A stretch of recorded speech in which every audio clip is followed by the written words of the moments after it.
Hi అండి, అందరికీ నమస్తే. అందరూ ఎలా ఉన్నారు? బాగున్నారు కదా? నేను బాగున్నాను. ఇక్కడ ఈ గులాబీ చెట్టు చూడండి, 2 పూలు చక్కగా ఎంతో అందంగా కనువిందు చేస్తున్నాయి. అయితే ఇక్కడ ఒక విషయాన్ని అబ్జర్వ్ చేయండి. నేచర్ మనకి నేర్పిస్తుంది అనుకుంటాం కదా, ఏమి నేర్పిస్తుందో చూద్దాం ఈరోజు. ఒక పువ్వు వచ్చేసి ఎటువంటి ఇబ్బందులు లేకుండా చక్కగా నిటారుగా కొమ్మకి పూసింది. ఇంకొకటి కొమ్మ వంగిపోయినా పూసి చక్కగా కనువిందు చేస్తుంది.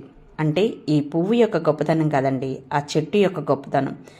తన పువ్వుల్ని ఎలా అయినా పూయించుకుందనమాట. ఇద్దరు సమానమేనని ఎన్ని ఇబ్బందులు వచ్చినా 2 పూలు కూడా కరెక్ట్గా చక్కగా పూయించుకుంది. అదేనండి తల్లి ప్రేమ. చెట్టుకే కదండి, మనుషులకు కూడా అట్లాగే ఉంటుంది. ప్రతి తల్లి కూడా తన పిల్లలందరినీ సమానంగానే చూస్తుంది. కానీ వాళ్ళ ప్రతిభను బట్టి ఒక్కొక్క పిల్లలు ఉన్నత స్థానాన్ని అధిరోహిస్తే ఇంకొకళ్ళుకి అలా ఆ స్థాయికి రావడానికి తల్లి ఎంతో ప్రోత్సహిస్తుందన్నమాట. ఇదేనండి నేచర్ మనకి ఈ 2 పూల ద్వారా నేను తెలుసుకున్న నీతి.